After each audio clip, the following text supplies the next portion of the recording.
नमस्कार दोस्तों, स्वागत है आप सभी का उत्कर्ष एकेडमी खिलचीपुर के ऑनलाइन प्लेटफॉर्म में। प्यारे साथियों, इस क्लास में आज हम लोग जीके के इम्पोर्टेंट 50 अति महत्वपूर्ण क्वेश्चन डिस्कस करेंगे जो आपके यूपी पुलिस कांस्टेबल एग्जाम और एसएससी जीडी एग्जाम के लिए बहुत ही ज्यादा महत्वपूर्ण है। तो दोस्तों, सभी क्वेश्चन को आप लोगों को ध्यानपूर्वक देखना और अच्छे से समझना है। यकीन मानिएगा, एग्जाम के अंदर आपके 3 से 4 नंबर मात्र इस सिंगल क्लास से कंप्लीट हो जाएंगे। तो दोस्तों, चलते हैं आज की क्लास की, हम लोग शुरुआत करते हैं। आज का पहला क्वेश्चन जैसा कि हमारे पास है भाषा के आधार पर राज्यों का पुनर्गठन किस वर्ष में किया गया था। दोस्तों, जिस क्वेश्चन का राइट आंसर आपको याद है कमेंट बॉक्स में आपको बताना है। यानी इस क्वेश्चन में हमें क्या बताना है, भाषा के आधार पर राज्यों का पुनर्गठन किस वर्ष में किया गया था।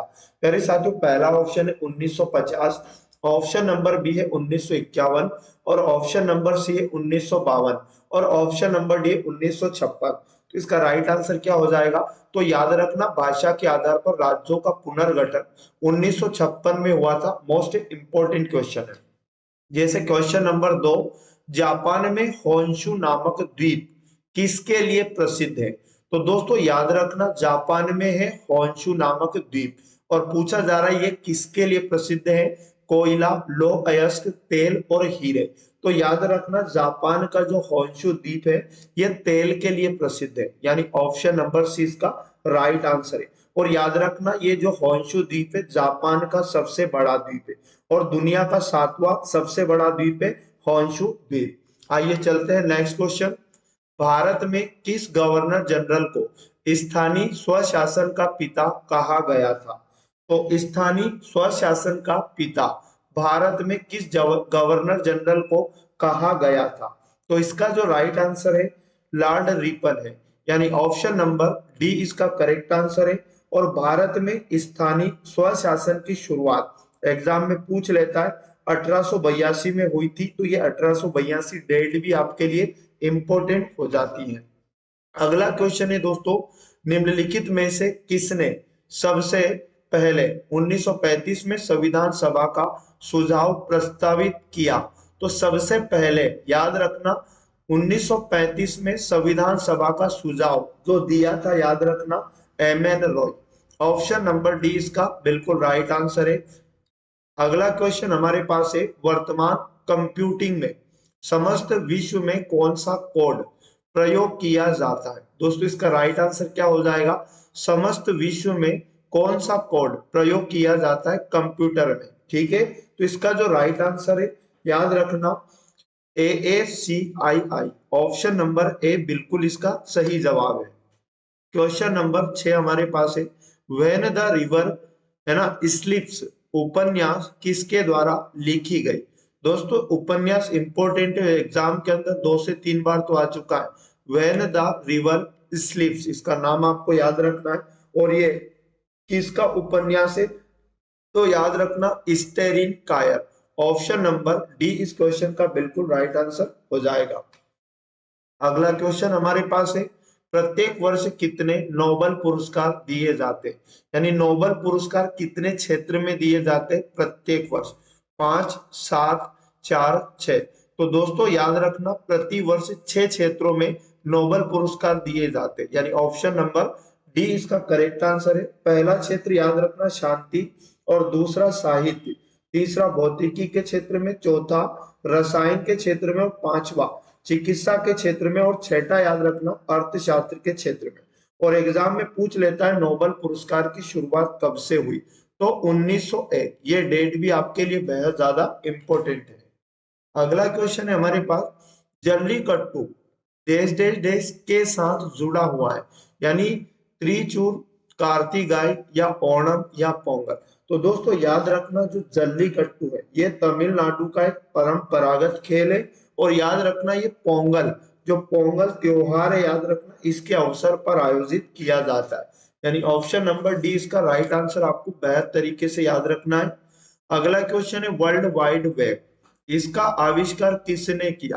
तो दोस्तों वर्ल्ड वाइड वेब का आविष्कार किसने किया बताना है हमें। तो Tim Berners Lee, Martin Cooper, or Samuel Tomlinson या चार्ल्स बेबेज? तो याद रखना वर्ल्ड वाइड वेब का आविष्कार किया Tim Berners Lee. Option number A इसका बिल्कुल सही जवाब याद रखना है। अगला क्वेश्चन हमारे पास है, भारत में महिलाओं के लिए आरक्षण उपलब्ध है। भारत में महिलाओं के लिए आरक्षण उपलब्ध है, तो इसका राइट आंसर क्या हो जाएगा? यहाँ पर चार ऑप्शन भी दिए गए, लोकसभा में या फिर राज्य विधानसभाओं में या पंचायती राज निकायों में या फिर उपयुक्त सभी स्थानों पर। तो दोस्तों याद रखना महिलाओं के लिए आरक्षण जो उपलब्ध है वो पंचायती राज निकायों में। ऑप्शन नंबर सी इसका राइट आंसर आपको याद रखना है। अगला क्वेश्चन हमारे पास है, भारत में सबसे पहली जनगणना किस वर्ष हुई थी? दोस्तों बेहद इंपॉर्टेंट क्वेश्चन, इसका राइट आंसर क्या आएगा बताना है। तो भारत में सबसे पहली जनगणना कब आयोजित की गई थी? तो 1872 में, यानी ऑप्शन नंबर बी इसका सही जवाब है। और याद रखना लॉर्ड मेयो के कार्यकाल में भारत में पहली जनगणना आयोजित की गई थी।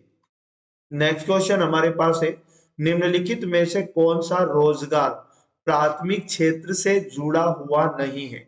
दोस्तों इन चार ऑप्शन में से कौन सा रोजगार प्राथमिक क्षेत्र से जुड़ा हुआ नहीं है? तो इसका राइट आंसर क्या हो जाएगा? पुजारी। ऑप्शन नंबर डी इसका राइट आंसर आपको याद रखना है। आगे अगर बात करें, नई दिल्ली का मुख्य वास्तुविद एवं डिजाइनर कौन था?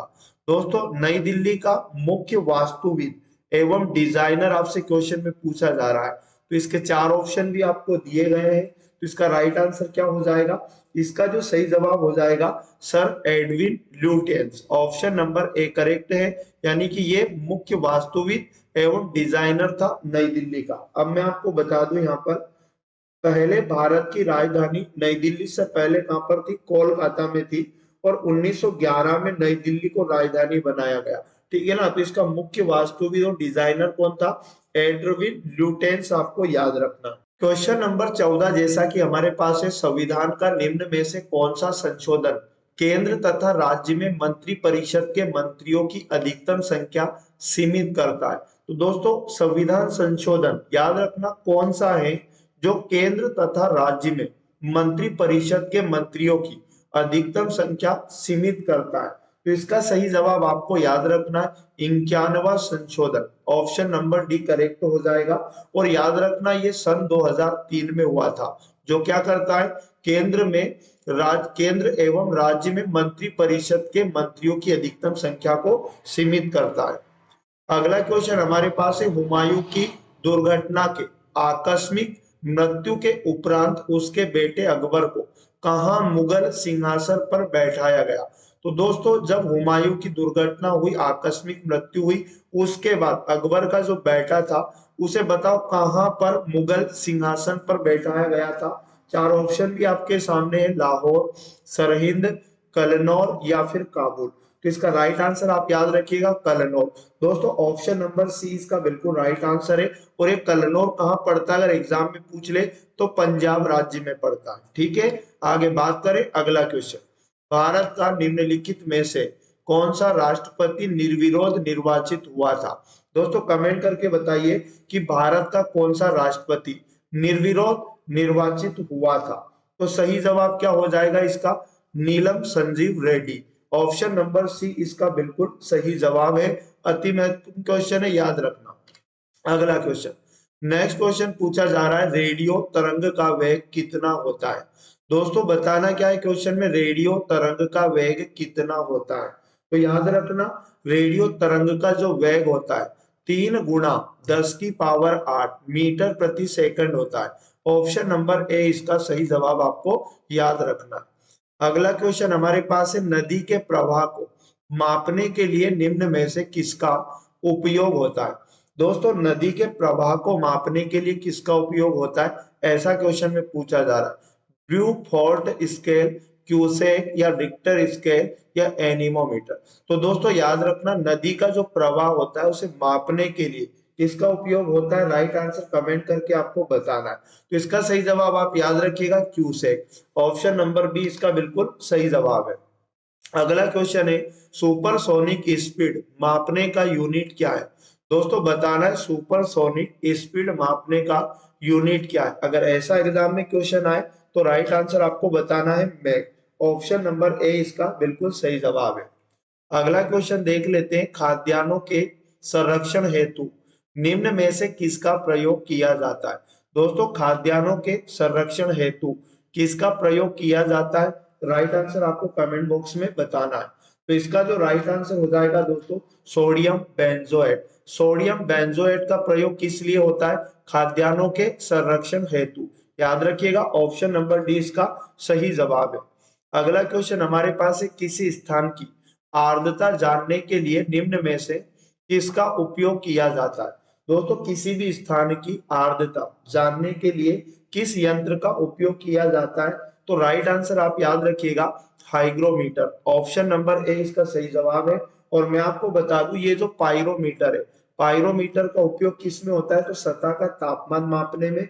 और हाइड्रोमीटर याद रखिएगा, हाइड्रोमीटर का जो उपयोग होता है द्रवों का अपेक्षित घनत्व मापने में होता है। और दोस्तों जो पेरिस्कोप है इसका उपयोग होता है पनडुब्बियों में पानी की सतह पर किसी वस्तु को देखने में उपयोग होता है। अगला क्वेश्चन अगर हम बात करें तो वह कौन सी पर्यावरणीय परत है जो विकिरण को वापस पृथ्वी में प्रत्यावर्तित करती है। दोस्तों पर्यावरणीय परत बताना है जो विकिरण है उसको पृथ्वी में प्रत्यावर्तित करती है। तो इसका जो सही जवाब है आपको याद रखना है स्ट्रेटोस्फियर। ऑप्शन नंबर ए सही जवाब हो जाएगा। इसे हम लोग समताप मंडल के नाम से भी जानते हैं। अगला क्वेश्चन हमारे पास है, निम्न राज्यों में से कौन सा राज्य UDAY उदय योजना के लिए समझौता ज्ञापन MOU पर हस्ताक्षर करने वाला देश का पहला राज्य बन गया है। दोस्तों इसका राइट आंसर आपको कमेंट बॉक्स में बताना, बेहद इंपॉर्टेंट क्वेश्चन है। कौन सा राज्य है जो उदय योजना के लिए समझौता ज्ञापन MOU पर हस्ताक्षर करने वाला देश का पहला राज्य बन गया है। तो दोस्तों इसका जो राइट आंसर हो जाएगा आपको याद रखना है झारखंड। झारखंड पहला राज्य बन गया है। ऑप्शन नंबर सी इसका सही जवाब आपको याद रखना है। अगला क्वेश्चन है, महात्मा गांधी भारतीय राष्ट्रीय कांग्रेस के अध्यक्ष किस वर्ष बने। बेहद इंपॉर्टेंट क्वेश्चन है दोस्तों। तो याद रखना महात्मा गांधी भारतीय राष्ट्रीय कांग्रेस के अध्यक्ष जो बने थे 1924 में बने थे। दोस्तों ऑप्शन नंबर 20 का सही जवाब है। और याद रखना 40वां अधिवेशन हुआ था, ठीक है ना, उसकी अध्यक्षता इन्होंने की थी। और जो अधिवेशन हुआ था कांग्रेस का ये बेलगांव कर्नाटक में हुआ था। ठीक है, तो इतनी जानकारी आप बेहद तरीके से याद रखिए। अगला क्वेश्चन हमारे पास है, क्रीमी लेयर संबंधित है। दोस्तों इस क्वेश्चन में बताना जो क्रीमी लेयर है उसका संबंध किससे, बायोस्फीयर से या फिर सामाजिक एवं आर्थिक हालात से या कुक्कुट पालन से है या फिर दुग्ध उत्पादन से। तो दोस्तों याद रखना अगर एग्जाम में पूछा जाए क्रीमी लेयर का संबंध किससे है तो सामाजिक एवं आर्थिक हालात से। ऑप्शन नंबर बी इसका राइट आंसर आपको याद रखना है। अगला क्वेश्चन हमारे पास है, लाल बहादुर शास्त्री स्टेडियम कहाँ स्थित है। दोस्तों लाल बहादुर शास्त्री स्टेडियम कहां पर स्थित है क्वेश्चन में पूछा जा रहा है। सही जवाब क्या हो जाएगा इसका, तो इसका जो राइट आंसर हो जाएगा हैदराबाद में। यानी कि लाल बहादुर शास्त्री स्टेडियम अगर आपसे पूछा जाए तो हैदराबाद में है। अगला क्वेश्चन है, रक्त लाल दिखाई देने का कारण क्या होता है। दोस्तों जो रक्त होता है उसे लाल दिखाई देने का कारण क्या होता है, क्या प्लाज्मा होता है, कतिपय स्त्राव का होना या लोहिताणु या फिर हीमोग्लोबिन। तो दोस्तों रक्त लाल दिखाई देने का कारण हीमोग्लोबिन होता है। ऑप्शन नंबर डी इसका बिल्कुल सही जवाब है। अगला क्वेश्चन देख लेते हैं, गोल्डन पेन ऑफ फ्रीडम पुरस्कार किससे संबंधित है। दोस्तों एक पुरस्कार है गोल्डन पेन ऑफ फ्रीडम। इसका संबंध किससे किस क्षेत्र में दिया जाता, पत्रकारिता, सिने कला या खेल संपादकी या फिर साहित्य संबंधी लेखन। तो दोस्तों याद रखना गोल्डन पेन ऑफ फ्रीडम ये पुरस्कार पत्रकारिता के क्षेत्र में दिया जाता है। यानी ऑप्शन नंबर ए इसका करेक्ट आंसर होगा। दोस्तों इसकी शुरुआत आपसे एग्जाम में पूछ लेगा तो आपको 1961 में इसकी शुरुआत हुई थी। ये डेट भी बेहद अच्छे से आपको याद रखना है। अगला क्वेश्चन हमारे पास है, प्रसिद्ध वादक उस्ताद बिंदा खान द्वारा बजाने वाला वाद्य बताना है। बिंदा खान के द्वारा बजाने वाला वाद्य क्या हो जाएगा, तो सारंगी, वायलिन, मृदंग, संतूर। तो दोस्तों बिंदा खान जो बजाते थे आपको याद रखना है सारंगी से इनका संबंध है। ऑप्शन नंबर ए इस क्वेश्चन का आपको राइट आंसर याद रखना है। अगला क्वेश्चन है, भारत का पहला ऐसा निर्माणाधीन हवाई अड्डा जहां कार्बन उत्सर्जन शुद्ध रूप से शून्य होगा, जिसका निर्माण कार्य 2024 तक पूरा कर लिया जाएगा। तो दोस्तों वो हवाई अड्डा कौन सा होगा? चार ऑप्शन आपको दिए गए, राइट आंसर आपको कमेंट बॉक्स में बताना है।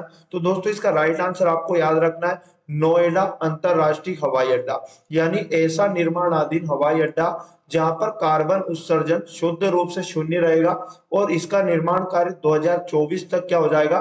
पूरा हो जाएगा। अगला क्वेश्चन हमारे पास है, भारतीय नौसेना में सर्वोच्च स्थान पर कौन सा कमीशन्ड अधिकारी होता है? दोस्तों बताना यह क्वेश्चन में कि भारतीय नौसेना में सर्वोच्च स्थान पर कौन सा कमीशन्ड अधिकारी होता है? तो भारतीय नौसेना का जो सर्वोच्च कमीशन्ड अधिकारी होता है दोस्तों, एडमिरल।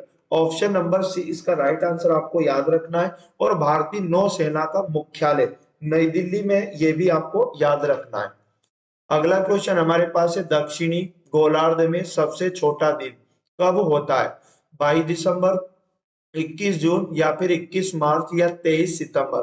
तो दक्षिणी गोलार्ध में दोस्तों याद रखना सबसे छोटा दिन जो होता है 21 जून को होता है। ऑप्शन नंबर बी इसका बिल्कुल सही जवाब है।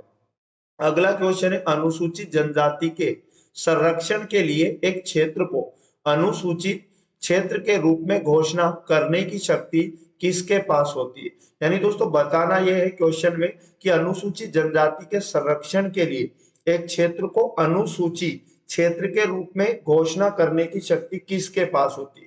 भारत के प्रधानमंत्री, भारत के राष्ट्रपति, राज्य के मुख्यमंत्री या भारत के उपराष्ट्रपति? तो दोस्तों राइट आंसर याद रखना, भारत के राष्ट्रपति के पास ये शक्ति होती है। Option number B correct answer हो जाएगा।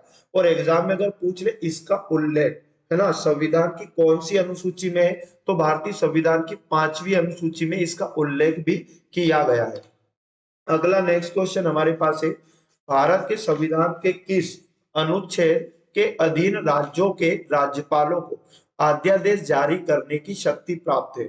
दोस्तों बताना यह है कि किस अनुच्छेद के अधीन राज्यों के जो राज्यपाल हैं वो अध्यादेश जारी करते हैं। तो उस अनुच्छेद का नाम आपको याद रखना, अनुच्छेद 213 के तहत किसी भी राज्य का राज्यपाल राज्य में अध्यादेश जारी कर सकता है, ये उसके पास शक्ति होती है, यानी अनुच्छेद 213 इसका बिल्कुल सही जवाब है। अगला क्वेश्चन है, निम्न में से कौन सी किताब सरोजिनी नायडू द्वारा लिखित नहीं है? तो दोस्तों सरोजिनी नायडू के द्वारा लिखित नहीं है, वो किताब का नाम आपको बताना है। चार ऑप्शन में आपको किताबें दी है, इसका राइट आंसर आप याद रखना, the golden bird. Option number C correct है, यानी कि यह सरोजिनी नायडू द्वारा लिखित नहीं है। दोस्तों मैं आपको बता दूं इसके लेखक ग्रीम ब्रदर्स है, बाकी तीन किताबें the broken wing, the golden threshold, the word of time, ये तीनों किताबें सरोजिनी नायडू के द्वारा लिखित है। अगला क्वेश्चन हमारे पास है, निम्नलिखित में से कौन सी मिश्रित खेती की प्रमुख विशेषता है? दोस्तों बताना है कि कौन सी मिश्रित खेती की प्रमुख विशेषता है। चार ऑप्शन है, राइट आंसर क्या हो जाएगा? तो सही जवाब हो जाएगा पशुपालन और फसल उत्पादन को एक साथ करना ही मिश्रित खेती की प्रमुख विशेषता है, यानी ऑप्शन नंबर सी इसका आपको राइट आंसर याद रखना है। अगला क्वेश्चन है, निम्नलिखित में से किस राज्य में बहिनी दरबार समाचार पत्र महिलाओं द्वारा और महिलाओं के लिए प्रकाशित होता है? दोस्तों बहिनी दरबार समाचार पत्र है जो महिलाओं के द्वारा ही तो बनाया जाता है, उन्हीं के द्वारा इसे प्रकाशित किया जाता है। तो उसका नाम आपको याद रखना मध्य प्रदेश, यानी ये मध्य प्रदेश में प्रकाशित होता है। ऑप्शन नंबर डी इस क्वेश्चन का बिल्कुल राइट आंसर हो जाएगा। और याद रखना ये समाचार पत्र 2008 से प्रकाशित किया जा रहा है। क्वेश्चन नंबर 38 हमारे पास है, किस सिख गुरु ने आदि ग्रंथ संकलित किया है? तो दोस्तों बताना यह है क्वेश्चन में किस सिख गुरु ने आदि ग्रंथ संकलित किया है? तो इसका राइट आंसर क्या हो जाएगा? इसका सही जवाब आपको याद रखना है गुरु अर्जुन देव, यानी गुरु अर्जुन देव जी ने क्या किया? आदि ग्रंथ संकलित किया। और याद रखना गुरु अर्जुन देव सिखों के 5वें नंबर के गुरु थे। अगला क्वेश्चन हमारे पास है, तुलु के राजवंश की स्थापना किसने की? दोस्तों बताइए कमेंट करके कि तुलु के राजवंश की स्थापना किसने की?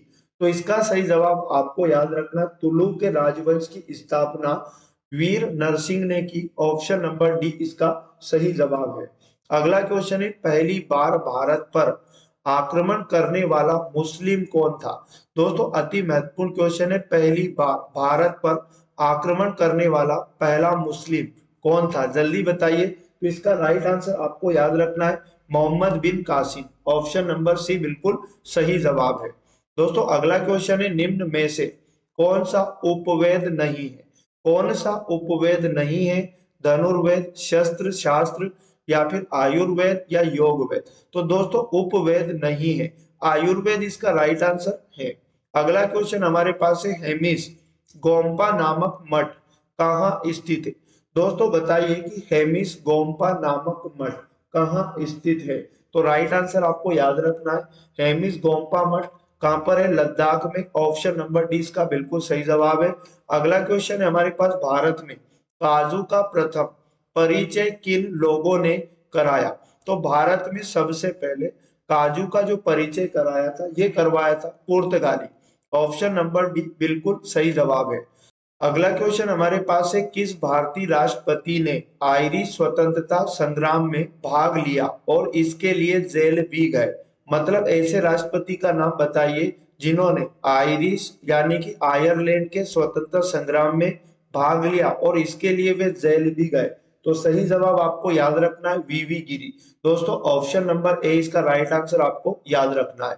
अगला क्वेश्चन है, विश्व पर्यावरण दिवस कब मनाया जाता है। दोस्तों प्रति वर्ष विश्व पर्यावरण दिवस कब मनाया जाता है, राइट आंसर कमेंट बॉक्स में दीजिएगा। तो सही जवाब याद रखना, 5 जून को। प्रति वर्ष 5 जून को विश्व पर्यावरण दिवस के रूप में मनाया जाता है। अगला क्वेश्चन है हमारे पास, भारतीय संविधान सभा में कुल कितनी महिला सदस्य थी। दोस्तों भारतीय संविधान सभा में कुल कितनी महिला सदस्य थी। तो भारतीय संविधान सभा में टोटल 15 महिला सदस्य थी। ऑप्शन नंबर सी बिल्कुल आपको अच्छे से याद रखना है। अगला क्वेश्चन है, उत्तर प्रदेश में शेर सफारी स्थित है। दोस्तों बताना है कि उत्तर प्रदेश में कहां शेर सफारी स्थित है, कन्नौज, लखनऊ, नोएडा, इटावा। तो राइट आंसर आपको याद रखना, इटावा। उत्तर प्रदेश के इटावा में शेर सफारी स्थित है। ऑप्शन नंबर डी इसका राइट आंसर है। प्रसिद्ध चरकुला नृत्य किससे संबंधित है। चरकुला नृत्य, आप बताइए राइट आंसर क्या होगा। अवध से, बुंदेलखंड से, ब्रजभूमि से, या फिर रुहेलखंड से। तो याद रखना चरकुला नृत्य का संबंध ब्रजभूमि से। ऑप्शन नंबर सी इसका सही जवाब है। अगला क्वेश्चन है, निम्नलिखित में से कौन सा भारतीय अर्थव्यवस्था का प्राथमिक क्षेत्र है। दोस्तों इनमें से कौन सा भारतीय अर्थव्यवस्था का प्राथमिक क्षेत्र है, कृषि, उद्योग, सहकारिता, या फिर उपरोक्त में से कोई नहीं। तो दोस्तों कृषि जो है भारतीय अर्थव्यवस्था का प्राथमिक क्षेत्र है। ऑप्शन नंबर ए सही जवाब है। अगला क्वेश्चन है, आयात निर्यात एग्जिम बैंक ये कब स्थापित हुआ था। 4 ऑप्शन आपको दिए गए। दोस्तों आयात निर्यात एग्जिम बैंक कब स्थापित हुआ था, 1982। इसका राइट आंसर आपको याद रखना है, बेहद इंपॉर्टेंट क्वेश्चन है। तो दोस्तों ये थे आज के इस क्लास के पूरे 50 इंपॉर्टेंट क्वेश्चन। तो डेली ये क्लास आपको हमारे यूट्यूब चैनल पर मिलेगी। और आपको मैं बता दूं, एक सिंगल क्वेश्चन भी नहीं छुड़वाया जाएगा, 50-100 क्वेश्चन करके हम सभी क्वेश्चन आपको कवर कराने की कोशिश करेंगे। इसलिए रेगुलर इस क्लास के साथ आप डेली जरूर जुड़ा करें। और चैनल पर पहली बार आए, चैनल को सब्सक्राइब करके बेल आइकन ऑन कर ले, जिससे आपको तुरंत क्लास का नोटिफिकेशन मिल पाएगा। तो दोस्तों मिलेंगे पुनः नेक्स्ट वाली क्लास में। अगर क्लास अच्छी लगी तो क्लास को लाइक करें और सभी दोस्तों तक शेयर करें। जय हिंद, जय भारत, वंदे मातरम।